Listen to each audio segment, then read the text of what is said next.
Everybody,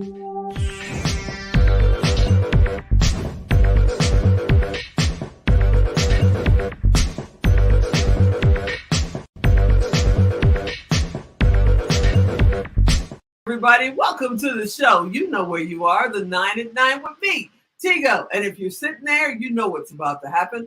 I'm going to introduce you to yet another fantastic expert at what he does. And this young man decided, you know what? I'm going to be an advocate for small business. And I don't know about you, but as a small business owner, I need all the friends I can get. So sit right there. We'll be right back.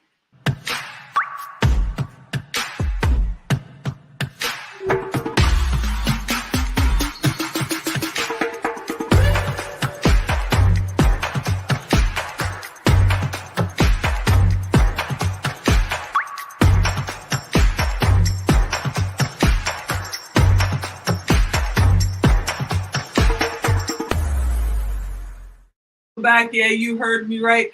We're going to talk about how you can get loot. Why? Because our buddy Chris is here. He is my advocate because I'm a small business owner and he wants to be yours too. Hey, Chris, are you out there? Tigo, hi. Great to be here. Great to have you here, brother. Now, before we get into get loot and before we talk about, you being an advocate for us, because I truly appreciate it, how did you get here? What made you decide to even take this journey in the first place? Well, Tigo, my father had a successful small business. I grew up around the small business my entire life. And interestingly, his business started by accident, like so many other small businesses. Him and his brother, Ben, were patching holes in Ben's driveway. And a neighbor saw him, stopped and said, "Hey, would you patch the holes in my driveway too? I'll pay you." Boom. B&C, Ben and Kurt Paving Company, was born. Wow. As simple as that. Wow, that's amazing. That brings back stories of how I started my first business. We'll get into that later. Now, I know you're an advocate for us, but are you also a small business owner?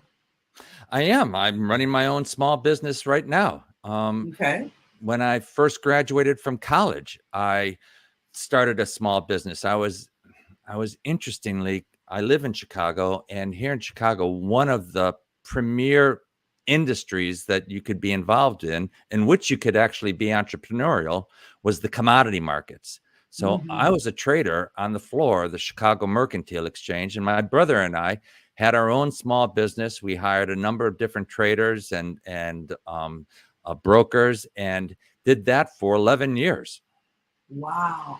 That was a dream of mine because Chicago's my home. I grew up on the South Side, and I met someone that was a broker and a trader years ago when I was, just getting out of the military.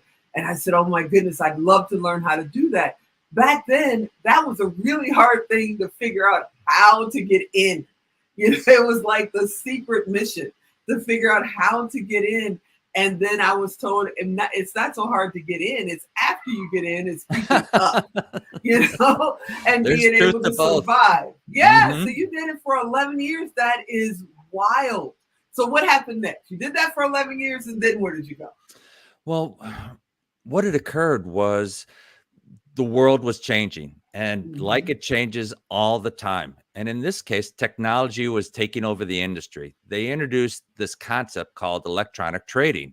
And I saw the writing on the wall, and business started drying up. And fortuitously, I had prepared, unbeknownst to myself. What I'd done was continued my education on my own because I love to learn. And, Tigo, that's a lesson that I think all of us need to maintain for the rest of our lives. Every single day is investing in ourselves, investing in our knowledge base, and investing in our personal growth. So during the day when I was trading, I'd finish that up and then go to grad school at night. I went to Northwestern and got my MBA in finance and economics simply because I thought it was interesting. Never in a million years did I think I'd need to use that degree. But as it turned out, I did. Once I left the floor of the exchange, I went to work in New York City in the financial industry, always in the commodity sector, but utilized the knowledge that I had gained by continuing my education. And, Tigo, I want to elaborate on this a little bit. I am Okay. such an advocate of podcasts. I think they are the source of so much information. Mhm. Podcasts, videos, YouTubes, you can learn anything. And it's really, if you spend an hour a day focusing on any topic, I'm a firm believer that you'll become an expert before long, and away you I'm go. right there with you. I'm right there with you because it's nothing you can't find right now.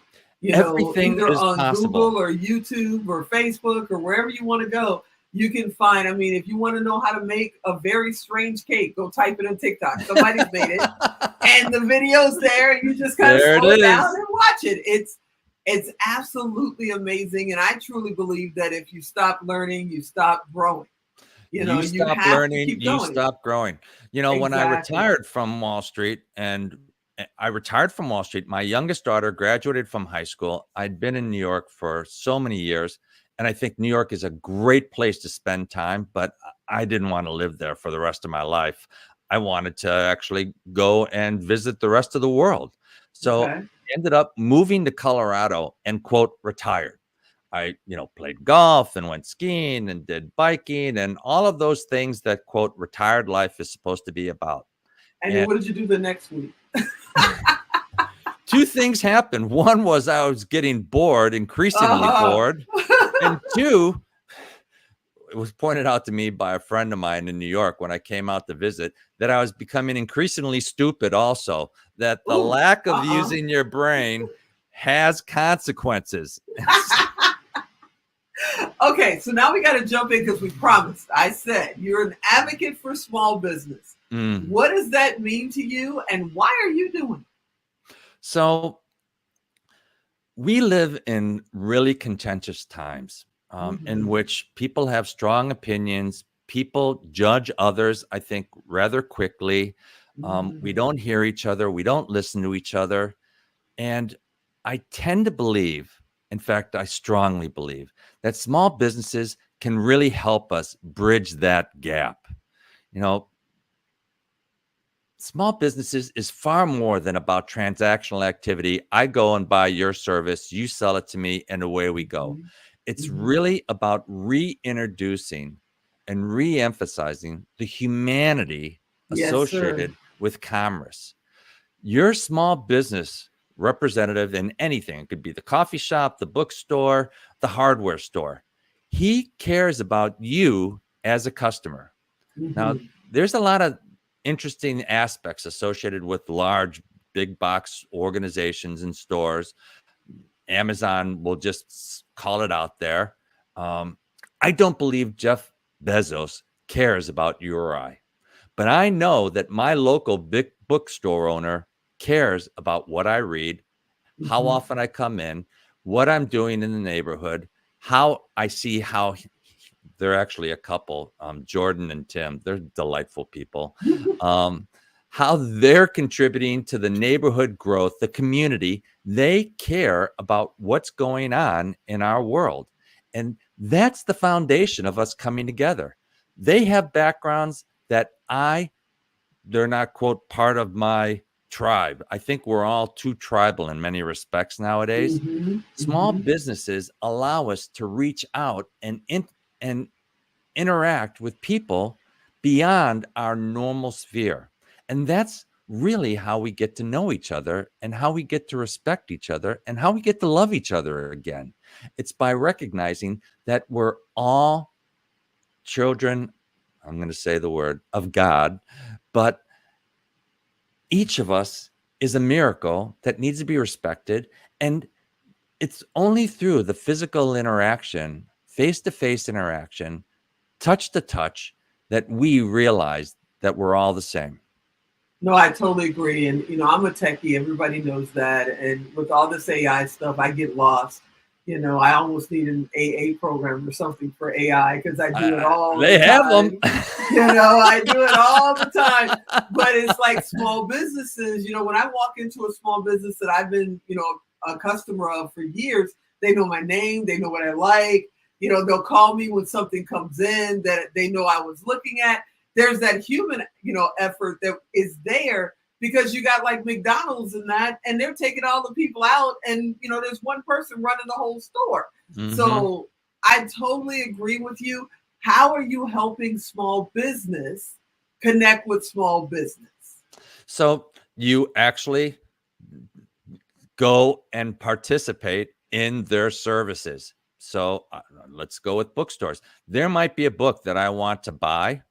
I'll purposely make a link to it and send it to my bookstore and say, please buy this book for me. And they'll have a whole pile of books for me when I get back in town. I read a book a week. So I love to read. I love to learn. And they'll even notice when I start to change genres. They're like, oh, what are you doing learning about world affairs over here? And we'll talk about some of the things that bring it on. And it's interesting, Tigo. It's often podcasts and listening to authors and listening to their ideas that inspire me to go out and buy books. Okay, so if they want to be an advocate or they want to have you help them get looped, how do they get in touch with you? They can get in touch with me at www.get-looped.com. That's GET-LOOPED. And I'm available for speaking engagements. I'm available for seminars. I'm happy to be able to support all small businesses and helping them recognize the value and contributions that they make to their employees, their society, and also to themselves. You're the best. Thank you so much for hanging out with us. I hope you come back again, because we got so much more to talk about. You're absolutely cool, Chris, and I can't wait to get looped. Thank you, Tigo. You're the best. All right, everybody, you know what to do. If you didn't write it down, if you're driving, all that stuff, just go to tigodirect.com, type in get looped, type in Chris, type in advocate. Guess what? He's coming up. Send him a message, say, hey, I want to get looped. I want to be an advocate in my community too. Or I want you to come and speak at my event and help our community. That's all you got to do, tigodirect.com. But for right now, I hope you enjoyed this episode. I want you to come back next time. And as always, I'm Tigo. I'll talk to you next time.